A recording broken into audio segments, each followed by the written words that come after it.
Hey guys, Professor Bill, Comic Book University, and Iron Man 2020, issue number 1. This is following the Tony Stark Iron Man comic book that had just existed prior to this. I forget how many issues it went up to. I stopped reading it 3 issues ago because it just got a little bit weird. It's the one where Tony Stark admitted that I don't think that I'm really Tony Stark. I think I'm just an AI because I'm technically, a symbiotic life form. Meanwhile, these guys have all teleported before, and there's genuinely no difference. There's zero difference between teleporting and having entirely new molecules in charge of your entire body and just assuming that your soul is still over there just because this one was destroyed in the teleportation process. It's quantum physics. That's the way it works. So how is the reconstructing of your entire body any different? It doesn't make sense. It genuinely, scientifically doesn't make sense. It's essentially the exact same thing. The outcome is the same. It's only the delivery process that's different. So I stopped reading the comic book, and it was just really kind of a little weird for me. These are non-scientists trying to explain science. It only gets you but so far, right? Anyhow, also it was a book that just, it was clearly dragging because they could have started the story a whole lot sooner, but they wanted to wait until 2020 to have Iron Man 2020 start. So January 2020, yay, we're here now. So anyway, a ridiculously long drawn-out story, my opinion, my channel, my opinion, is that, this comic book, what was this comic book? This was surprisingly complex and very interesting. Could it get better? I hope so. Could it get worse? Yeah, easily, in a heartbeat, by accident. You know what I'm saying? A lot of stuff happened in here. Really controversial stuff happened in here. I'm about to get philosophical in this. First, before we start talking about the comic book in greater detail, also a major spoiler for the very last page on this comic book. First and I'll give you a warning before that happens, but first we're going to talk about who made this comic book. Okay, so Dan Slott and Christos Gage are the writers. Art is by Pete Woods. Letters, VC's Joe Caramagna. Pete Woods also does the cover. There's at least 6 variant covers. I'm not even remotely interested in getting into all of them. Graphic design by Carlos Lau. Special thanks to Tom DeFalco, Herb Trimpe, and Barry Windsor-Smith, legends in the comic book industry.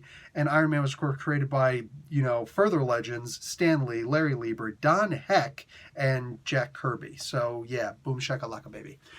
Okay, so the first page on this, the art was kind of weird, just the first page alone. The rest of the book was amazing with the art. But this first page, that little Unicron Galactus-type creature that's standing in front of Arno Stark talking about all will be consumed, the new life forms made by man, meaning AI, and the robots. Then the men made by gods, meaning humans, all will join me. Yeah, it was cute.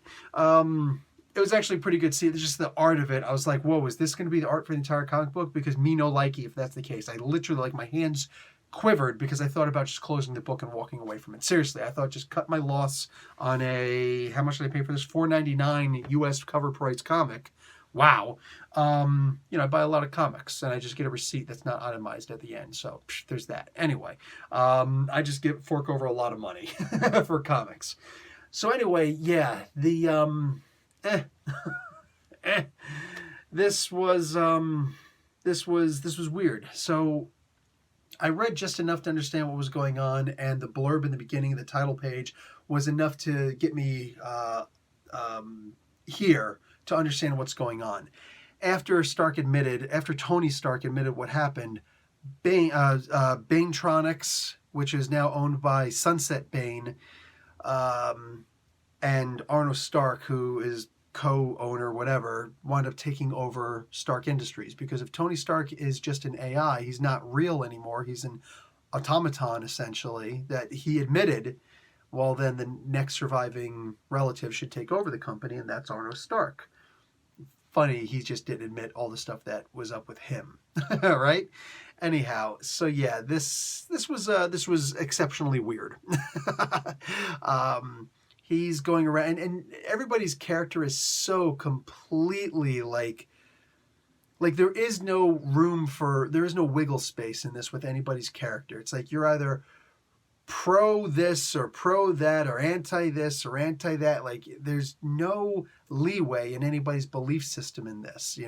Arno Stark goes from a pretty cool guy to a guy who's just like, you can, okay, robot revolution. You can either stop now or I'll destroy you all. It doesn't make any difference to me. Wow. Cool. Okay, so We clearly don't care about this. Think about the X-Men comic books. You mutants can stand down now or we'll kill you all. Doesn't make any difference to me. Well, clearly you're not a good guy. You're not a good guy here.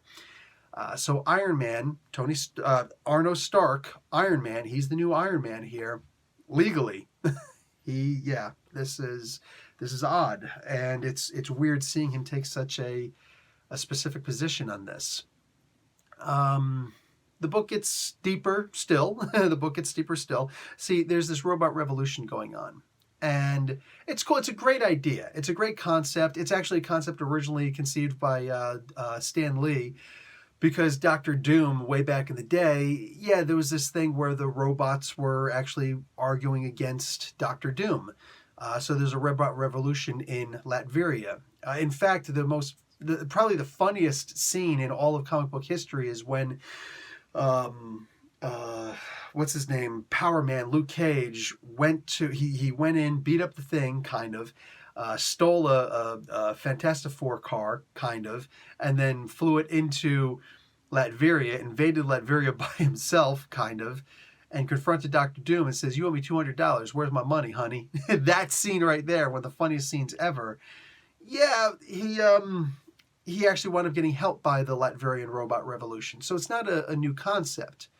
The trick is that this is an American robot revolution. This is not a small country that we almost never hear about.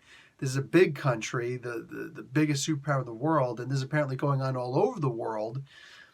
And yet somehow none of the other comic books are addressing this. Not even Dawn of X, where, the robot revolution is the thing that happens in the future, right? They're not even addressing it. Well, that's about to change, kind of, but not in a good way. I'll get more into that later. So here's this big deal that feels like it should be an event, and yet it's isolated in one single comic book. Nobody else is talking about it. Nobody wants to talk about it, and it's kind of painful. So it's kind of like a weird thing to look at. This is an isolated comic book that doesn't happen in the rest of the world. Tony Stark is just an AI in here, and he's regular whatever in the Avengers comic book and every other comic book where Tony Stark is appearing in. Really freaking exceptionally weird. See? No?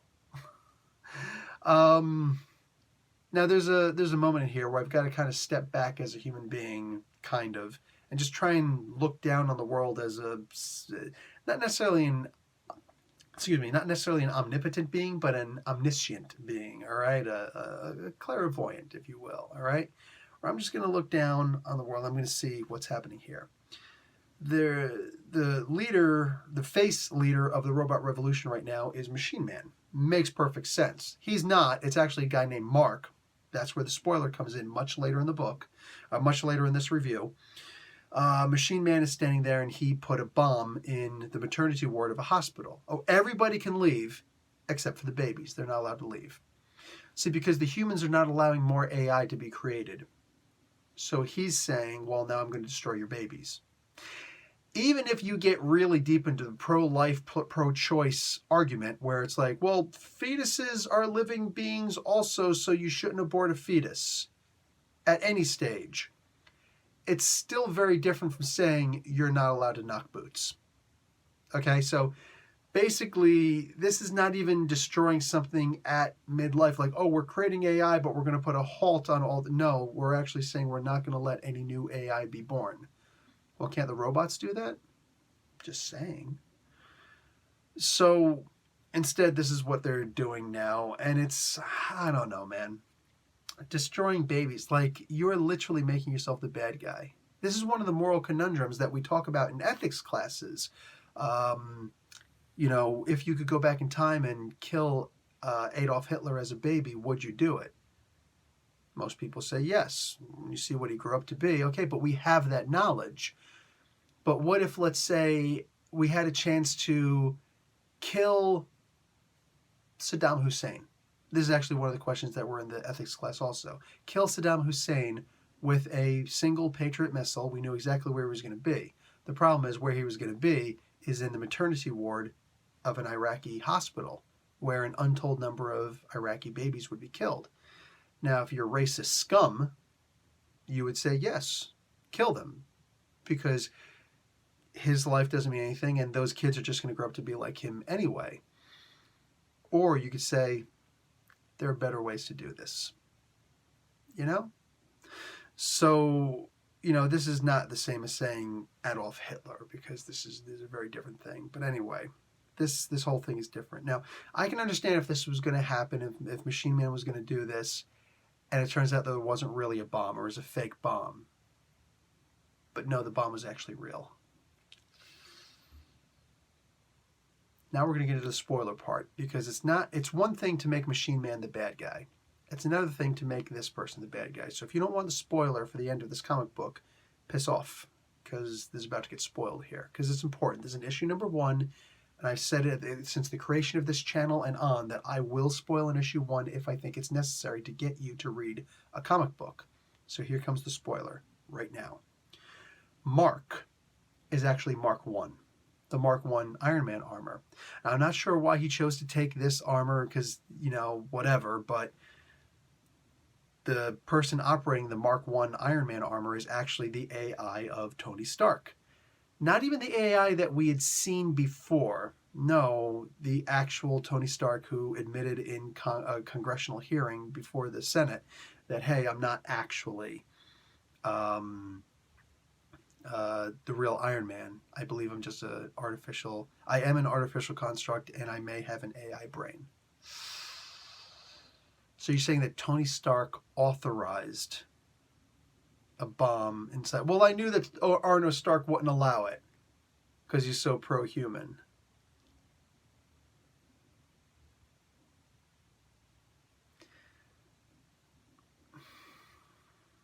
Look, man, I have so many times made the argument that Tony Stark is not actually a good guy. There are people who have left my channel because I've argued that, because they're such fanboys. Like, they can't stand the idea. How is he not a hero? Oh my God, calm yourself down, kiddo, because it's, comic book. But nonetheless, yeah, this Tony Stark is not a hero. He's not a hero in the sense that he's barely a good guy. You know what I'm saying? Forget about the movies. I can get into the movies, but just in the comic books alone, he was based off of Howard Hughes, who's not a good guy.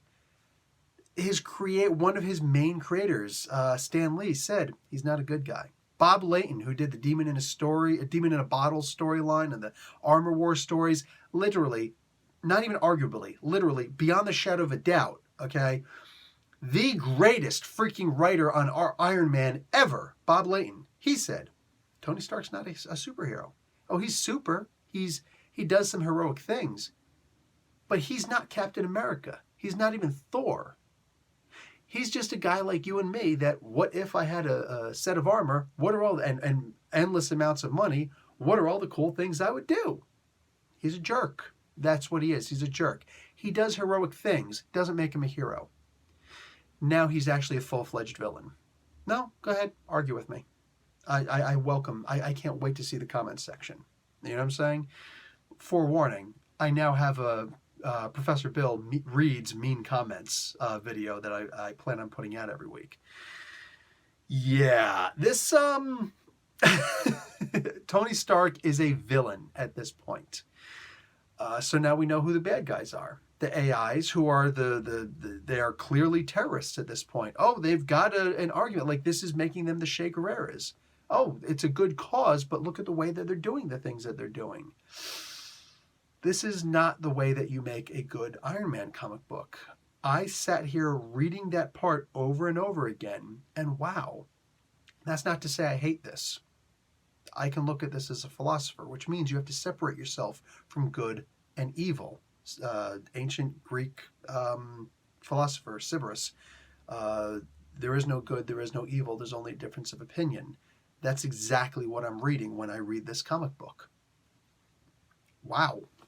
I am thoroughly impressed by how philosophical this comic book is getting me to think about.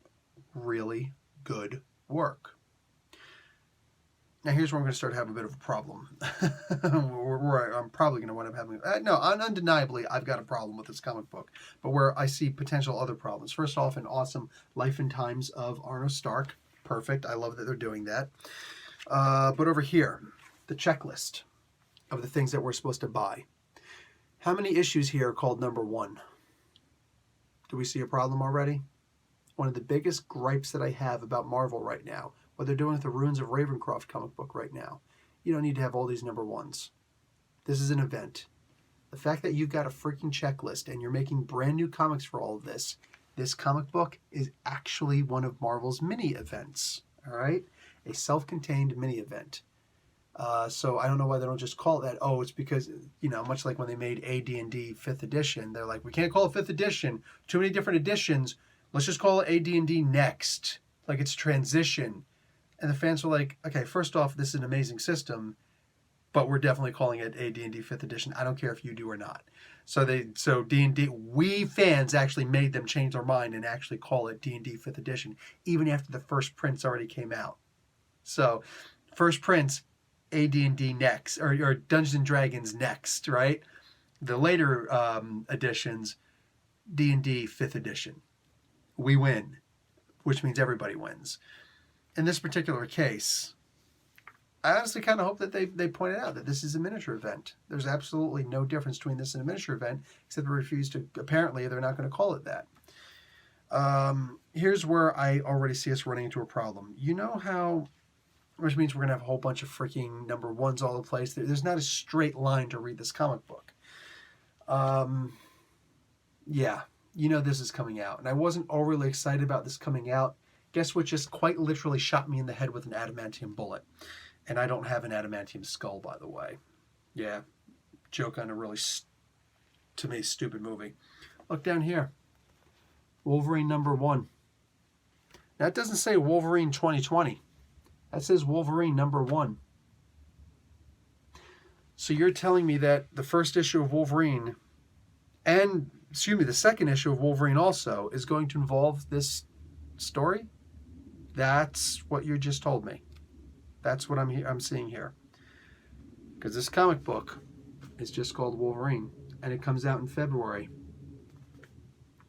So the first 2 issues of this comic book are going to be a tie-in for this Iron Man 2020 story. Which means it's not really going to be a full tie-in with the Dawn of X books. It can't be, right? Maybe, it'll tie into that and it'll tie into this, and Wolverine's going to deal with some stuff that the other X-Men aren't dealing with. This way, it's kind of a big thing, but Spider-Man's not dealing with this, in his books. And he's got plenty of books. Spider-Man's got plenty of books right now. Not the Avengers, not...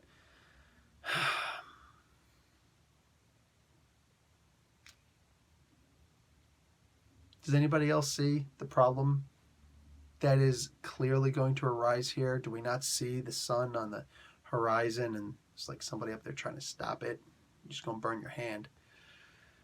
I am not a particularly fan of the way that they plan on doing this. I do not think that the first 2 Wolverine issues should have anything to do with this story. I think they should keep away from this 10-foot pole times 27. I don't like the idea they're doing that. Now, maybe this could still wind up being good. I don't know because I'm not there yet, but I'm allowed to have my presuppositions. All right, I'm allowed to suppose what's about to happen. I'm allowed to assume. You can make your jokes about your ass and my ass, and you could be an ass. It doesn't matter. A word is a word, whether you can make a cute little pun off of it or not. I do not think that this is a good idea for them to put this book there. I just don't. I think that it's a horrible, terrible idea. Yeah, and I really hope this doesn't come back to bite them in the butt. I really just hope that's not going to be the case. Anyway, guys, that's the comic book. This issue was really good. There is a lot of potential, but there's a potential for it to go both ways. Like this is not at the edge of a mountain. This is at the tip of a mountain. The mountain that goes up like this, TP, and there's a boulder here. That boulder can go this way and go that way and go a way that nobody expects it to go. But it's really hard for a boulder to go up, right? So we'll see. Maybe there's a volcano. Maybe this mountain is actually a volcano. Who knows? I hope so. I genuinely do. But this is a really wow book. The first issue, though, man, I really did like it. I liked it a lot. All right, guys, I'm done. Professor Bill, Comic Book University. Class dismissed.